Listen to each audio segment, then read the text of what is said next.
몇 년 전부터 이제 많이 들렸던 이야기 중에 하나가 교회를 굉장히 걱정하는 이야기들이 많았어요.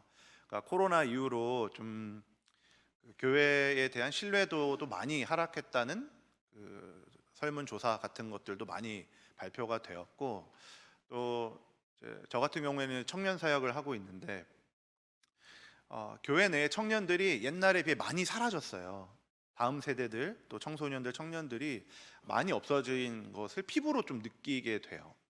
이제 그만큼 그런 현실이 있다 보니까 교회를 걱정하는 목소리, 우려의 목소리가 좀 많이 몇 년 동안 들렸던 것 같습니다.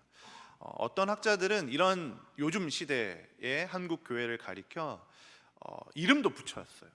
포스트 크리스텐덤 시대다. 요즘 시대가 그런, 교회가 이런 시대를 맞이하고 있다. 그러니까 크리스텐덤 시대가 끝났다는 거거든요.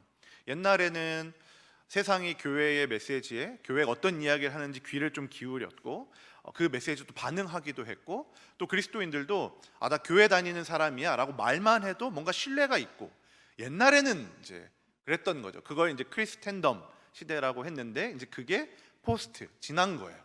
그러니까 지금은 이제 신뢰도 잃었고 많이 무너졌다, 이런 것들이 좀 현실적인 진단인 것 같습니다. 왜 교회는, 오늘날의 교회는 이렇게 힘을 잃었을까요? 왜 교회가 누군가가 무너졌다고 표현할 만큼, 누군가는 또 교회에 소망이 없다라고 말하는 만큼 이런 지경에 이르게 되었을까요? 아마 여러분들도 한 번쯤은 이런 주제에 대해서 고민해 보셨을 거라고 좀 생각이 됩니다. 왜냐하면 워낙 요즘 매체들이나 많이 이런 이야기들이 들리니까요. 누군가 이런 이야기를 듣고 진단을 합니다. 원인 분석을 또 하기도 하죠. 그래서 누군가는 이 시대가 너무 악하기 때문이야. 시대의 문화와 사회가 너무 악해서 그 속에서 교회가 견딜 수가 없고, 그런 공격들, 그런 압박들, 핍박들 속에 교회는 무너지게 되는 거야. 그렇게 교회가 위축되는 거지. 이런 진단을 내리기도 합니다. 성적인 문란함도 있고, 개인주의가 막 너무 깊어지기도 했고, 반종교적인 분위기가 사회 안에 너무 팽배해 있으니 이제 그런 어떤 세상의 악함들이 교회를 무너뜨린다라고 하는 거죠. 또 어떤 누군가는 어, 사회적, 정치적 어떤 법이 제정돼서 그렇다. 정치가 그래서 그렇다. 만몬주의, 세속주의, 어떤 사회적 구조가 그래서 그렇다. 그러니까 사회적 어떤 악함들이 교회를 무너뜨린다.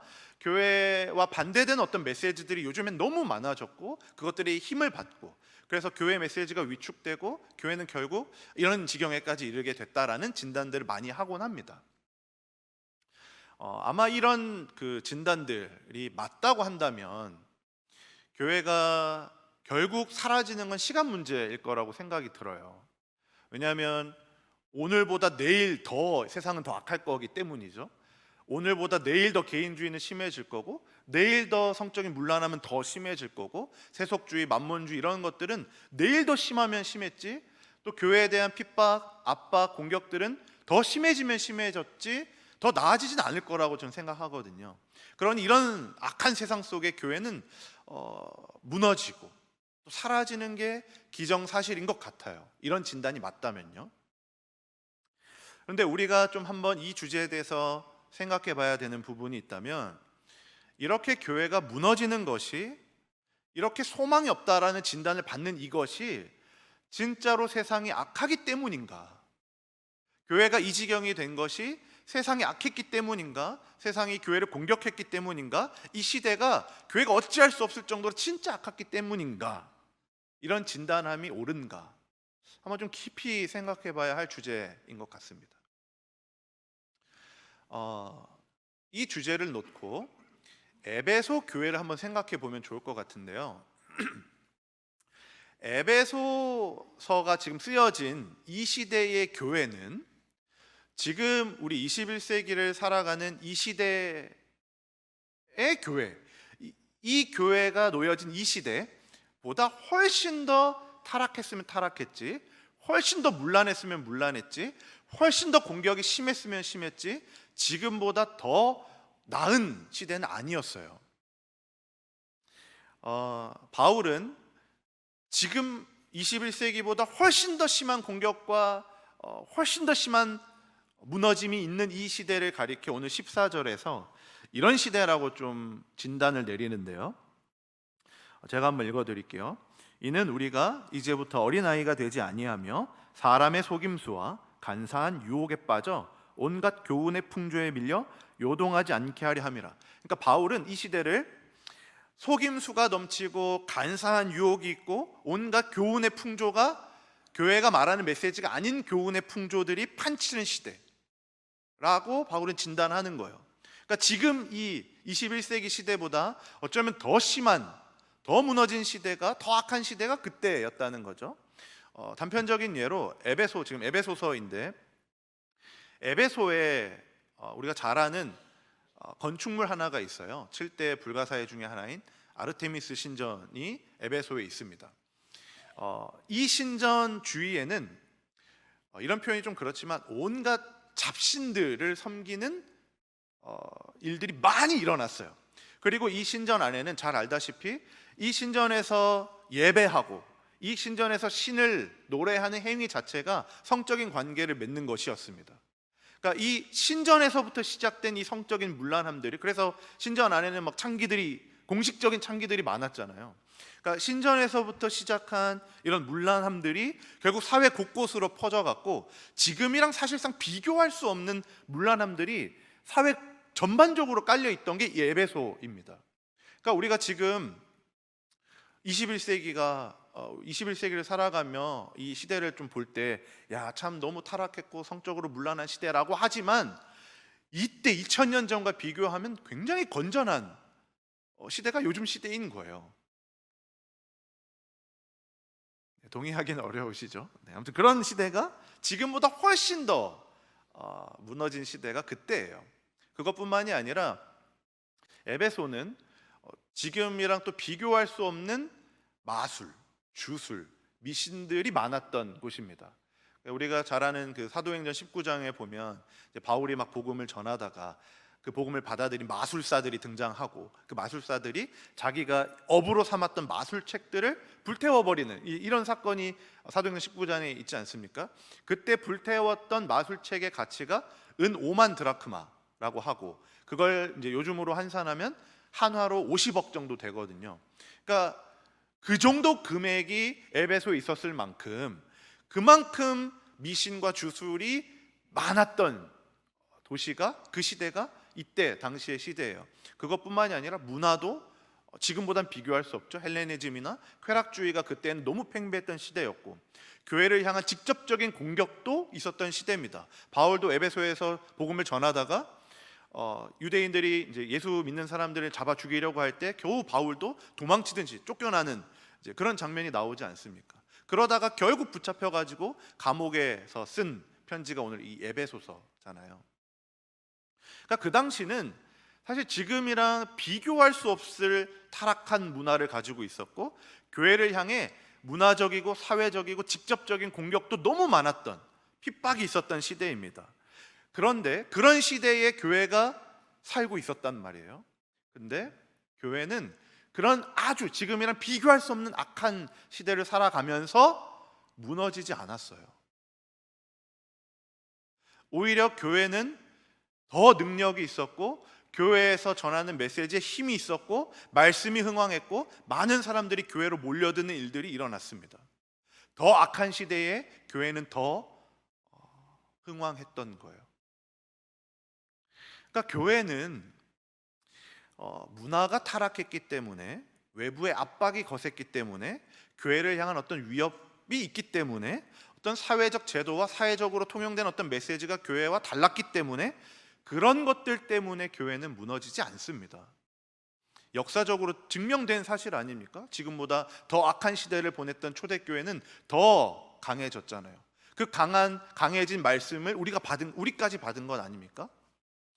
만약에 교회가 무너지는 이유가 있다면, 교회에 누군가가 소망이 없다라고 말하는 어떤 이유가 있다고 한다면, 그건 교회 주변에 있는 어떤 공격들 때문이 아니라 교회가 교회답지 않을 때, 교회가 반드시 가져야 하는 것을 잃어버릴 때라고 저는 좀 생각을 합니다.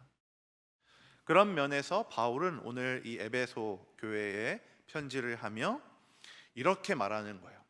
야, 이 세상이 이렇습니다. 사람의 속임수가 있고 간사함들이 있으니 그런 것들에 대항해서 이렇게 대처하십시오. 이런 풍조가 있으니 이렇게 변호하십시오. 교회는 이런 세상에 맞서서 이런 대안을 마련해야 살아남을 수 있습니다 라고 하지 않아요. 오히려 바울은 교회의 근원이 무엇인지에 대해서 더 많이 이야기해요.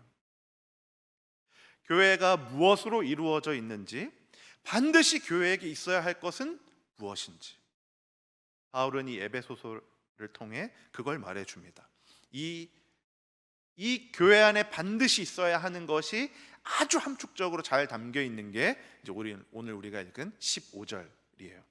우리 15절 다시 한 번만 더 읽어보면 좋겠는데요. 15절 한번 읽어봅시다. 시작. 오직 사랑 안에서 참된 것을 하여 그는 머리니 곧 그리스도라. 아멘. 오늘 이 15절 안에는 많은 내용이 담겨져 있는데요. 다 다룰 수는 없으니 오늘 교회가 어떤 곳인지라는 주제를 가지고 두 가지만 좀 함께 좀 생각해 보면 좋겠습니다. 자, 첫째입니다. 교회는 진리하는 곳입니다. 15절 앞부분을 다시 보면 오직 사랑 안에서 참된 것을 하여라고 하거든요. 여기서 참된 것이 헬라어로 이제 진리라는 이제 단어, 진리라는 의미를 가진 알레디오라는 단어입니다. 근데 이게 명사가 아니라 동사예요. 우리가 익숙하기로 이제 진리는 명사잖아요. 진리라는 명사인데, 그래서 이 진리라는 어떤 단어가 들어간 문장을 만들려면 진리와 함께 동사가 붙어야 돼요.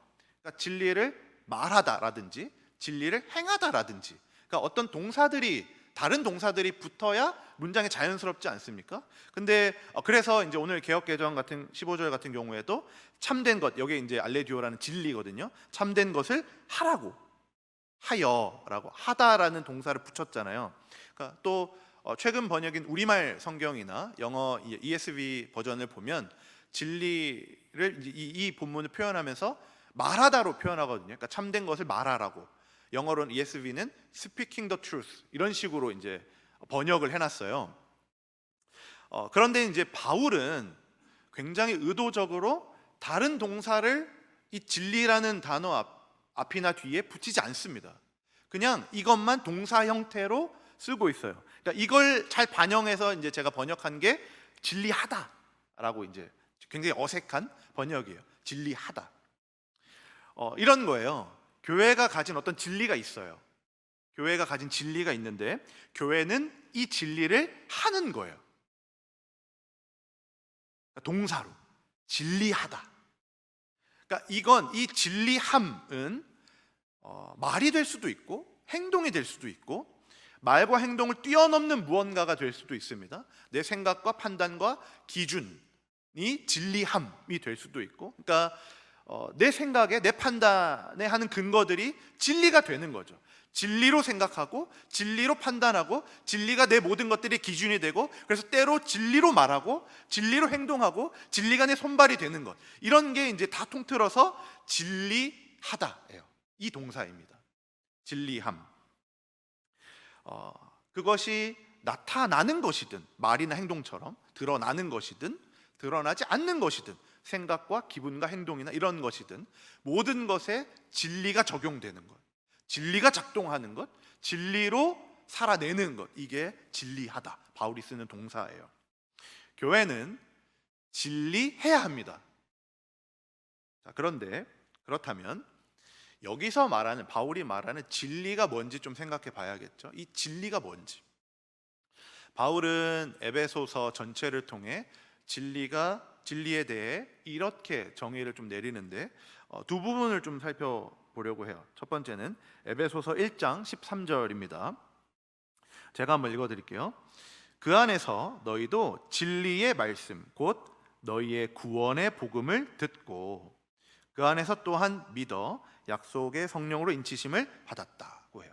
그러니까 여기서 말하는 진리는 곧 구원의 복음이죠. 또 한 구절, 에베소서 4장 21절을 보면 이렇게 기록되어 있습니다. 진리가 예수 안에 있는 것 같이 너희가 참으로 그에게서 듣고 또한 그 안에서 가르침을 받았다고.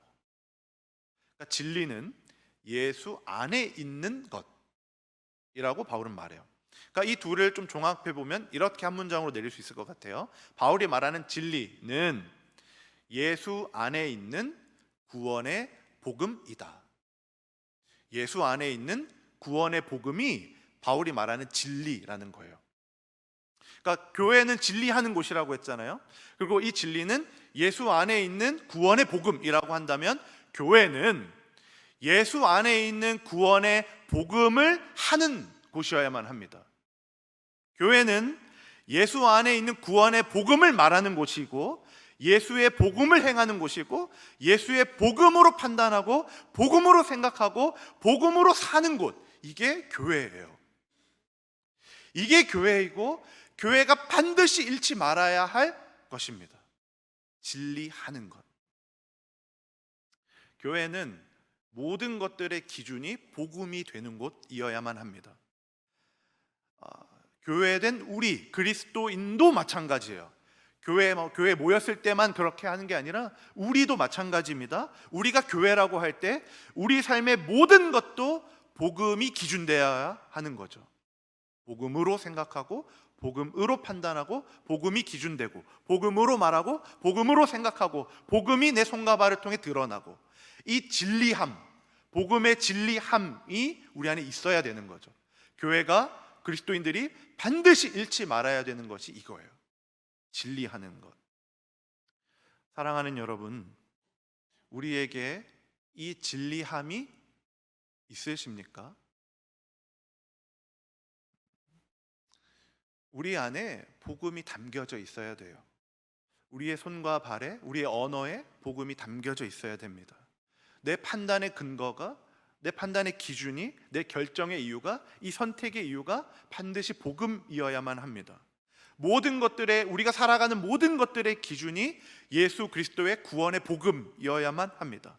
내가 움직이는 동력 또한, 나를 움직이게 하는 그 힘 또한 예수 그리스도의 구원의 복음이어야만 합니다. 이게 바울이 말하는 진리함이에요.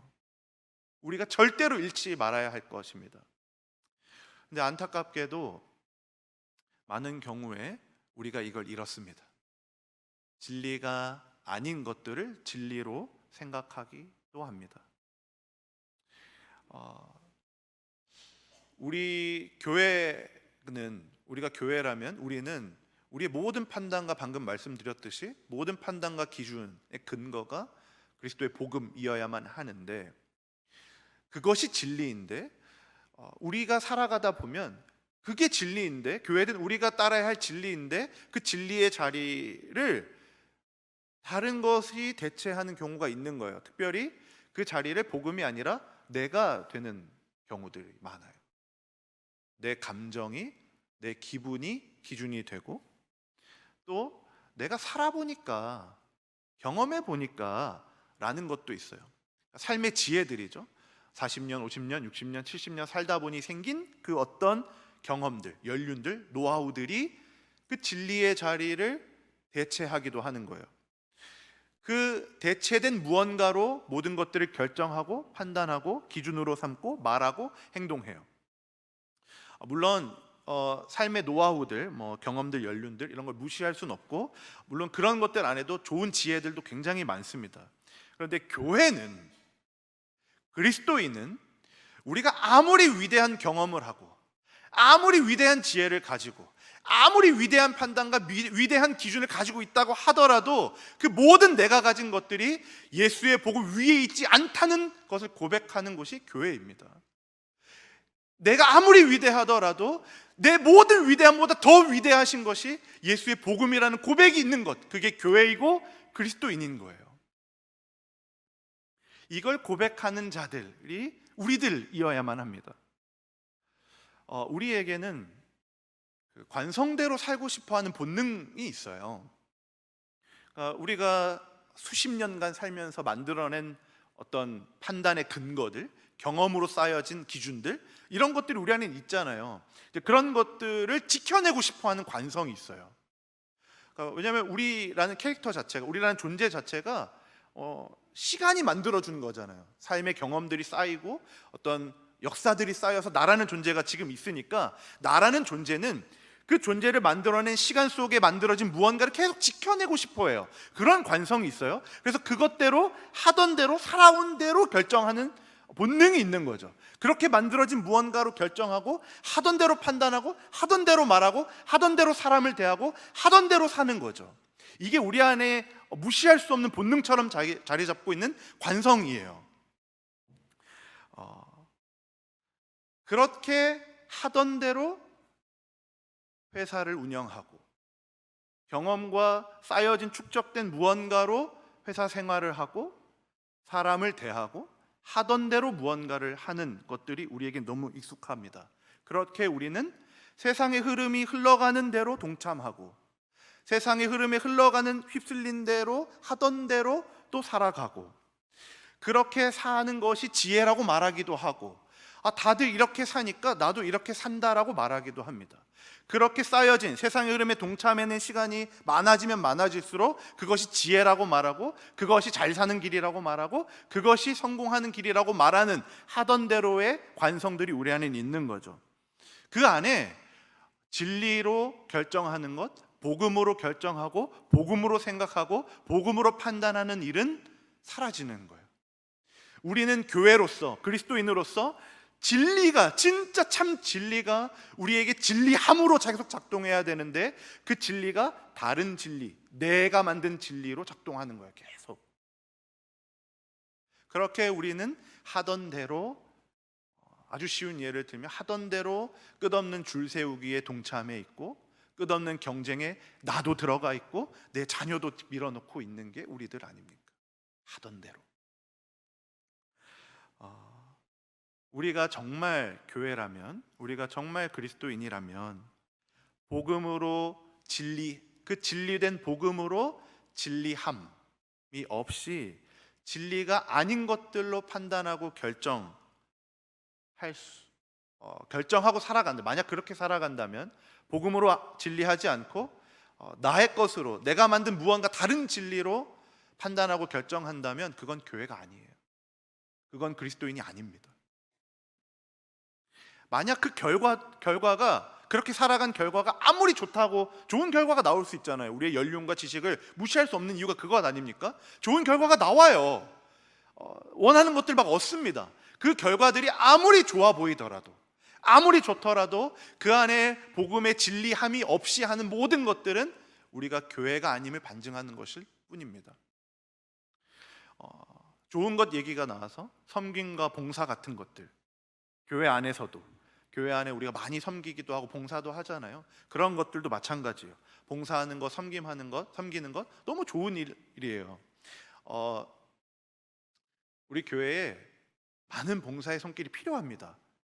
많이 봉사하세요. 봉사하지 말라는 게 아니에요. 막 이렇게 좀 부정적으로 얘기하니까 봉사 그만둬야겠다 하지 마시고, 주일학교도 하시고, 뭐 여러 가지 식당 봉사도 하시고, 여러 가지 봉사의 일에 많이 하십시오.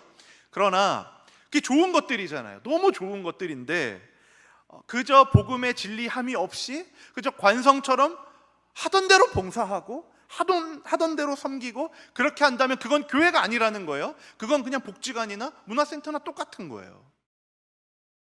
교회가 잃지 말아야 하는 것, 진리함이에요. 진리로 좋은 것들을 하는 것, 진리가 나를 이끌어가는 것, 진리함 없이 살아가지 않는 것. 제가 올해 초쯤에 제가 청년교회를 섬깁니다. 청년교회에 이제 새 가족 한 분이 오셨어요. 형제님이었는데 대화를 나눠 보니까 교회에 진짜 처음 오는 새 가족이었어요. 완전 진짜 새 가족. 새 가족이었어요. 그러니까 제가 이분이 교회 처음 나왔다라는 얘기를 하자마자 제 눈이 너무 반짝했고 심장이 두근댔어요. 너무 좋아가지고, 너무 기뻐가지고 어떤 대화들이 오갈지 너무 기대가 막 됐거든요. 그래서 막 대화를 하다가 이제 어떻게 교회에 처음 오게 되셨냐고 이런 질문을 좀 했죠. 그러니까 이 형제님이 교회 온 이유에 대해 설명하기를, 본인은 착하게 살고 싶어서 교회에 왔대요. 그러니까 이게 제가 너무 의외의 대답이라 너무 놀랐어요. 착하게 싶어서 착하게 살고 싶어서 교회에 왔다는 거죠. 그러면서 저한테 오히려 질문을 해요. 물어보더라고요. 왜 목사님 이 설교에서 왜 이렇게 살고 저렇게 살아라, 이번 주는 이렇게 착하게 살고 저렇게 착하게 살아라고 말을 안 합니까? 라고 이제 물어보더라고요. 그러면서 이제 대화하는 중에 이 형제님이 이렇게 저한테 얘기하는 거예요. 본인은 지난주에 이런 착하게 사는 것들이 있었대요. 그러니까 회사 내에 어떤 한 분이 좀 직장 내에서 좀 소외되어 있었고, 그래서 그분은 이분에게 말도 좀 먼저 걸고 같이 식사도 하고 그런 착한 일을 했다는 거죠.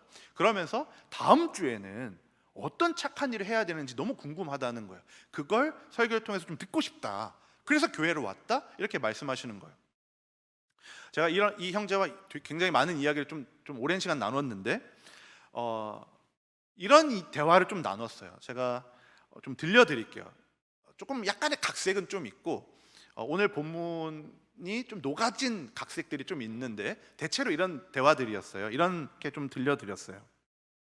형제님, 착하게 살려고 하는 형제님이 저는 너무 고맙습니다. 교회에 너무 잘 오셨어요. 형제님이 교회에 찾아오신 목적처럼 교회를 다니는 사람은 착하게 살아야 됩니다. 성경에도 그리스도인들은 정직하고 돕고 누군가를 섬기고 착한 삶을 살아야 된다고 많이 말하고 있습니다. 그런데 교회는 그냥 착하게 살고 그냥 다른 누군가를 도우라고 말하지는 않아요. 교회는 그런 착한 삶을 살도록 하는 힘이 무엇인지를 말하고 행하고 믿는 곳입니다. 이 힘을 우리는 복음이라고 부릅니다. 복음이라는 진리가 주는 힘으로 복음의 진리를 말하고 복음의 진리를 행하고 복음의 진리로 생각하고 진리로 판단하고 진리로 살아갈 때, 그때 때로는 우리의 행동 속에 착한 일들이 드러나기도 하고 그때 때론 누구를 섬기는 일로 드러나기도 하고 때로 누군가를 돕는 행동으로 나타나기도 해요. 이게 우리가 따르는, 교회가 따르는 진리입니다. 이런 식으로 대화를 좀 했어요. 우리는 착하게 살죠. 따뜻한 일들도 참 많이 합니다. 누군가 위로도 하고 안아주기도 하고 포용도 하고 환대도 하고 또 봉사도 하고 교회 사역도 하고, 그러나 그런 굉장히 좋아 보이는 일들, 착해 보이는 일들이 아무리 많다고 하더라도, 우리 삶에 이것저것 돌아보니까 뭐 착한 일들이 너무 많다고 하더라도 내 안에 진리함이 없이 하는 그 착한 일들은 아무 의미 없어요. 그런 내 안에 진리함으로 나타난 착한 일, 진리함으로 나타난 좋은 일이 아닌 것들은 그저 종교 생활에 불과합니다. 경건의 모양은 있고 경건의 느낌만 있는, 진짜 경건은 없는 일들이에요. 우리의 삶에서는 복음, 교회된 우리의 삶에서는 복음의 진리가 우리 안에 늘 작동돼야 됩니다. 언제나 어디서나 이 진리함이 말마다 있어야 되는 거예요. 진리가 끌어가는 선택과 결정이 있어야 되고 진리가 끌어가는 봉사와 섬김이 있어야 되고 진리가 끌어가는 말과 행동이 반드시 있어야 됩니다. 우리의 모든 삶이 진리가 끌어가는 일들이 많아야 돼요.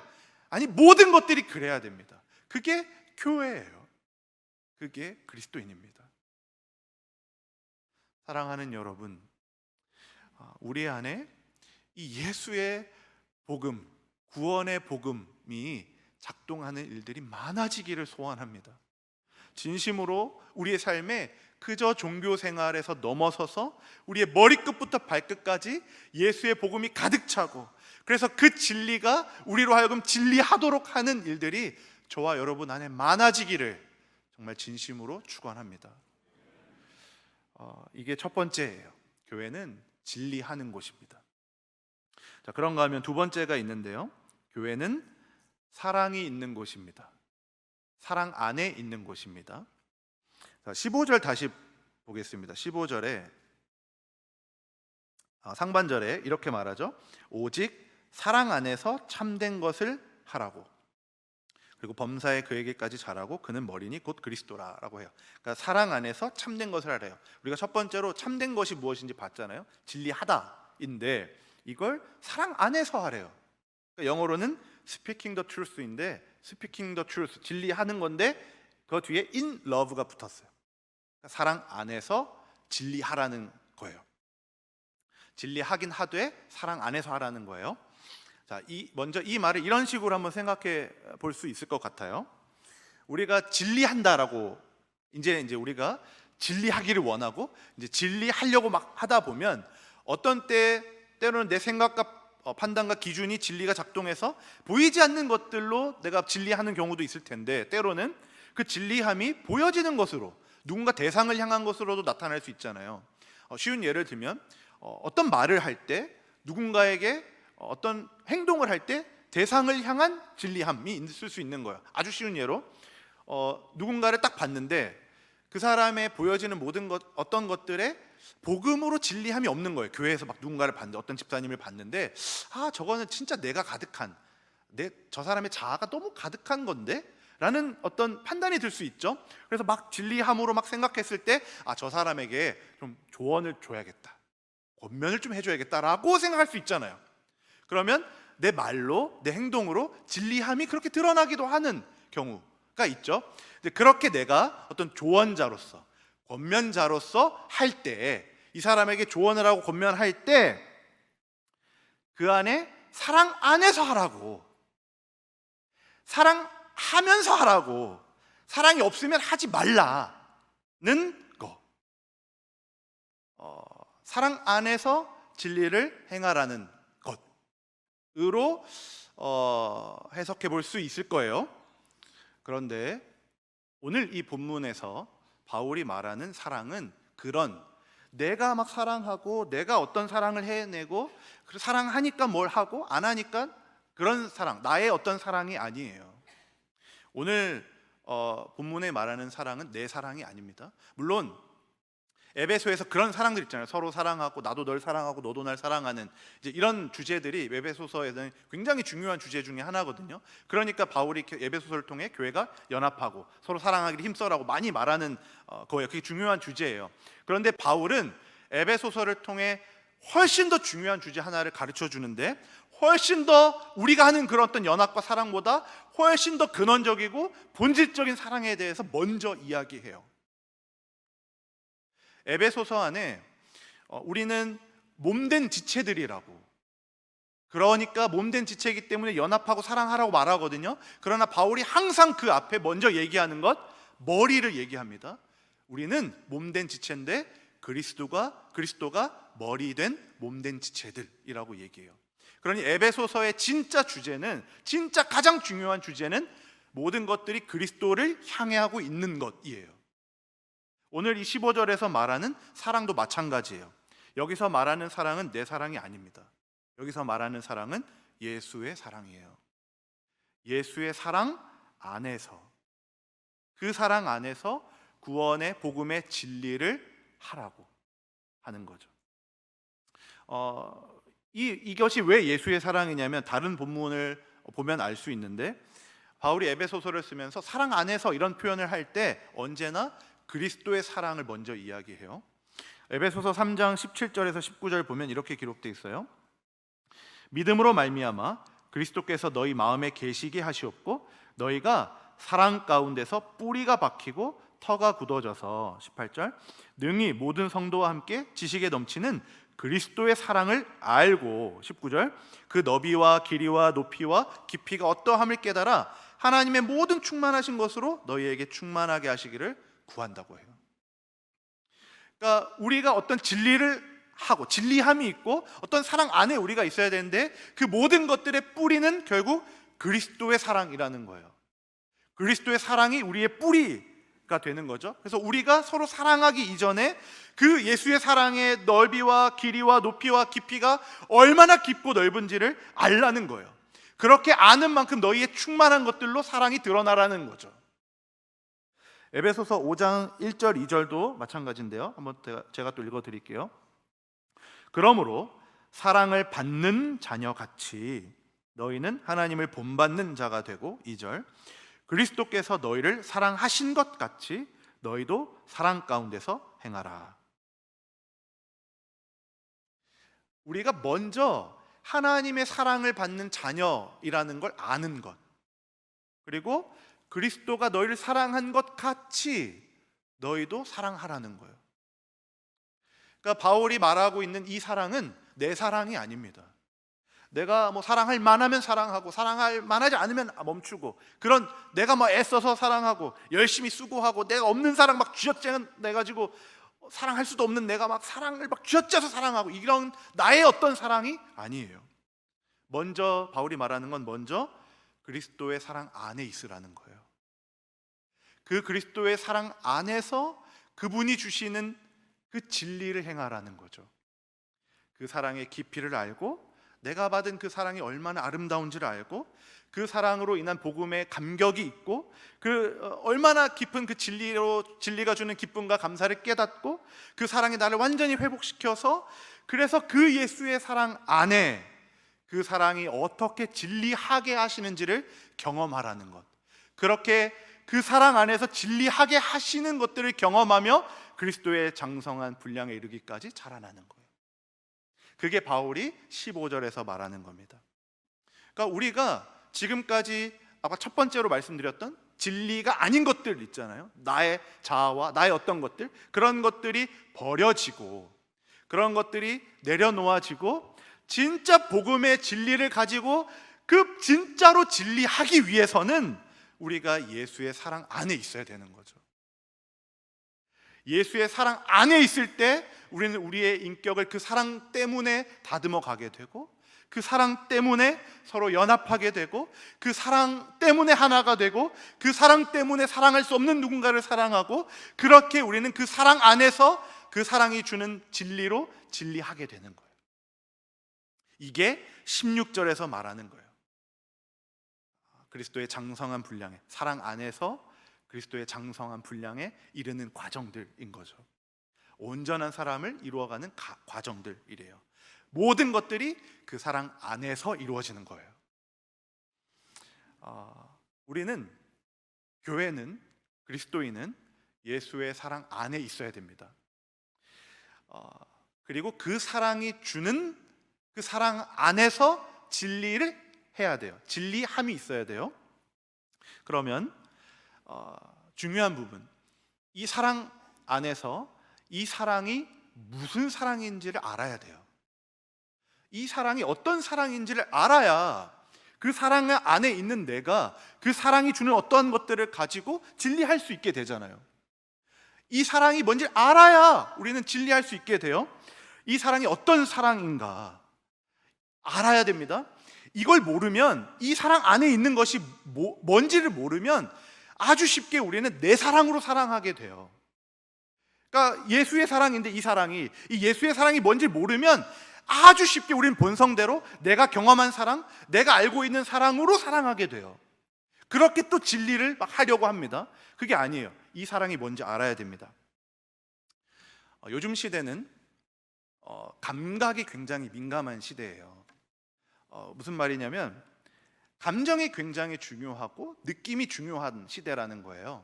그래서 내 느낌이 좋으면 옳고 내 느낌이 안 좋으면 그른, 느낌이 좋으면 하고 감각적으로 싫으면 안 하는 이런 시대가 요즘 시대거든요. 그래서 감정이, 이게 사랑에도 많이 들어와 있어요. 감정이 동하면 사랑하고 감정이 안 동하면 안 사랑하는, 이제 이런 게 이제 요즘 시대의 사랑이에요. 이런 시대다 보니까 느낌이 중요하고 감각이 중요하니 사랑에도 그 느낌과 감각이 들어오니 사랑을 할 때도 추상적으로 감각적으로 느낌으로만 사랑해요. 그러니까 내가 사랑한다라고 하는데 그 사랑은 실체가 없는 느낌으로 감각으로 사랑하는 거죠. 그러니까 너 나 정말 사랑해? 라고 할 때 나 오늘 너 사랑하는 느낌이 있는데? 그러면 사랑하는 거예요. 그래서 실제로 때때로 우리가 사랑하는 누군가에게 사랑을 보여줘야 될 때가 있잖아요. 그때 내 사랑이 이거야 라고 보여줘야 될 때 이 느낌과 감각과 추상적 사랑 뒤에 숨는 거죠. 나 오늘 너 정말 나 사랑해라고 할 때, 나 오늘 너 사랑하는 느낌이 있으니 나 정말 사랑하는 거야. 괜찮아. 그러니까 보여지는 추상적이고 뜬구름 잡는 사랑들이 요즘 시대가 하는 사랑들이에요. 그러니 조금 안 맞거나 조금 내 사랑하는 느낌과 감각이 어그러지면 금방 헤어지고 금방 갈라서는 게 이제 요즘 시대 사랑이거든요. 이게 우리가 말하는 내 사랑이에요. 우리가 쉽게 혼동할 수 있는 내가 사랑하려는 가짜 사랑입니다. 진짜 사랑이 아니라 사랑하는 척하는 것들이에요. 그러면 오늘 이 본문이 말하는 진짜 예수의 사랑이 뭔지를 우리는 이제 알아야 돼요. 하나님의 사랑이 뭔가? 하나님이 우리에게, 여러분에게, 저에게 너를 사랑해 라고 하실 때는 이건 개념으로, 추상적으로 뜬구름 잡는 사랑이 아니에요. 이 사랑은 끝까지 증명해 내신 사랑입니다. 사랑이 무엇인지 사랑의 끝을 보여주신 사랑이에요. 예수가 보여주신 오늘 이 사랑은 본인의 자신의 생명까지 내어주시는 사랑이에요. 나를 대신해 십자가에서 죽는 사랑입니다. 내 가진 것들을 모두 포기하고 희생하는 사랑입니다. 창조주의 권리, 힘, 능력, 모든 것들을 다 포기하고 고작 먼지 같은 나 하나 살리기 위해서 모든 것들을 포기하며 희생하는, 심지어 생명까지도 내어주는, 끝까지 증명하신, 끝까지 가신 사랑, 그게 예수의 사랑입니다. 감각적으로, 감정적으로, 느낌으로, 추상적으로 뜬구름 잡는, 보이지도 않는 사랑이 아니라 완전히 증명해내신 사랑, 이 세상 그 어떤 사랑도 따라갈 수 없는 그 사랑이 오늘 이 말하는 우리가 그 안에 있어야 되는 예수의 사랑이에요. 그 사랑입니다. 이 예수의 사랑이야말로 우리가 믿는 것이고 우리의 근원이고 우리의 모든 것들을 하는 근본이 되어야 합니다. 이게 예수 안에 있는 거거든요. 교회는 이 예수의 사랑을 따라가는 거예요. 이 예수의 사랑의 장성한, 이 그리스도의 분량의 장성한 분량에 이르기까지 가는 거예요. 교회는 감각적이고 감정적이고 느낌적인 사랑에서 벗어나서 진짜 증명하는 사랑이 그래서 우리에게 있어야 돼요. 왜냐하면 예수의 사랑이 그런 사랑이었으니까, 우리가 그 사랑 안에 있으니까. 그래서 우리가 그 사랑 안에서 진리한다고 할 때 반드시 이 사랑의 어떤 특징들을 반영하는 것으로 나타나야 되는 거죠. 예수가 그런 사랑을 보여주셨기에 우리의 진리함에도 그 사랑이 녹아지는 거예요. 제가 좋아하는 가수 중에 이찬혁이라는 가수가 있는데요. 악동 뮤지션 악뮤 이 남매 그 가수가 있거든요. 모르시나요? 그 남매 중에 오빠 이름이 이찬혁이에요. 그래서 모르시는 분을 위해 당황했네요. 모르시는 분을 위해 그 약간의 설명을 드리면 이 남매가 선교사 자녀입니다. 선교사 자녀로 또 크리스천이고, 그래서 이 남매가 부르는 노래 안에는 기독교적 메시지가 굉장히 많이 담겨 있어서 굉장히 좋아하는 가수예요. 근데 그 중에 이제 오빠가 이제 이찬혁인데 몇 달 전에, 한 두어 달쯤 전에 솔로 앨범을 이제 2집을 냈어요. 1집도 제가 굉장히 좋아하거든요. 삶과 죽음에 관해서 혹시 들어본 적 있을지 모르겠는데 장래희망이 이제 이찬혁 군의 노래인데 한 작년에 제가 굉장히 많이 들었던 노래. 어쨌든 이찬혁 군이 2집 두 번째 앨범을, 에로스라는 그 앨범을 이제 발표를 했는데 타이틀이 두 개가 있는데 그 중에 하나가 제목이 이건데 멸종 위기 사랑이라는 제목이에요. 제가 한 달 전쯤 이걸 진짜 무한 반복해 들었는데 이런 내용이에요. 가사가 언젠가는 우리 안에 사랑이 있었다는 거죠. 근데 이제 이 사랑이 내일이면 멸종하는 거예요. 내일이면 완전히 사라질 그런 사랑이라는 노래가 이제 멸종 위기 사랑에 담겨 있고, 이 에로스라는 이 앨범 안에 9곡이 수록되어 있는데 모든 노래들이 다 이런 내용이에요. 사랑에 대한 노래, 사랑이 사라지는 것에 대한 안타까움을 담아낸 이런 노래들입니다. 나중에 혹시 기회 되시면 들어보시는 걸 추천드려요. 이걸 들을 때 굉장히 생각할 거리들이 많거든요. 그냥 노래를 들으라는 게 아니라 생각하면서 한번 들어보시면 참 좋을 것 같아요. 제가 이제 이 얘기를 왜 하냐면, 제가 이 노래를 이제 들으면서 이 이찬혁 군이 이야기하는 이 노래가 우리들에게 하는 이야기 같았어요. 교회에게 하는 이야기 같았고 그리스도인들에게 하는 이야기 같아서 너무 슬펐어요. 이게 너무 정확한 진단이어서요. 우리 안에는 굉장히 추상적이고 감각적이고 느낌적인 사랑은 많아요. 느낌으로 사랑하는 게 많습니다. 세상에 또 사랑이 많이 사라져가고 있는데, 교회에서도 그런 사랑들이, 진짜 사랑들이, 예수의 사랑으로 나타내는 그런 사랑들이 사라져가고 있어요. 멸종해가고 있어요. 교회 안에도 그렇게 돼가고 있어요. 그러니 교회 안에 세상에서 사랑이 사라지고 있다면 뭐라고 말할 수 없겠지만, 교회 안에도 그런 사랑이 사라지고 있다면 그건 너무 심각한 문제 아닙니까?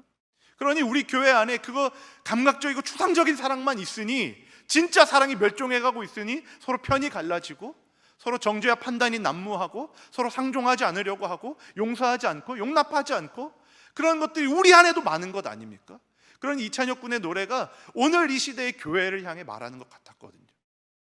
사랑이 멸종해 가고 있어요. 언젠간 있었던 그 사랑이 우리 안에 멸종해 가고 있는 거죠. 사랑하는 여러분, 우리 안에 진짜 예수 안에 있는 그 사랑이 정말 회복되기를 바라요.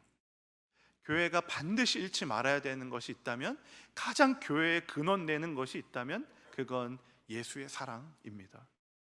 예수의 사랑이 없는 진리함은 가짜이고, 예수의 사랑 안에 없는 내가 만든 어떤 사랑 또한 가짜입니다. 진짜 사랑이, 예수의 사랑으로 인한 많은 것들이 우리 안에 많아지기를 소망해요. 예수의 사랑은 사랑받을 자격이 없는 나에게 부어진 사랑이에요. 그렇기에 그분의 사랑이 자격 없는 나에게 주어진 사랑이기 때문에 나 또한 자격 없어 보이는 누군가를 사랑해낼 수 있고, 나 또한 누군가를 향해, 사랑할 수 없는 누군가를 향해 용서할 수 있는 그런 그 사랑으로 인한 진리함들이 우리 안에 많아지면 좋겠어요.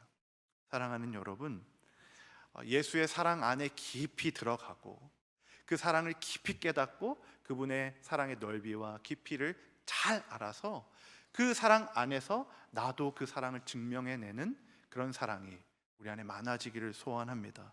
그래서 내 감정이나 기분을 뛰어넘어서 진짜 참 진리하는 교회가 우리 교회 되기를 바랍니다. 사랑하는 여러분, 그 예수의 사랑 안에 교회가 반드시 지켜야 할 진리하는 것들이 저와 여러분의 삶 속에 가득가득 채워지기를 주님의 이름으로 축원합니다. 우리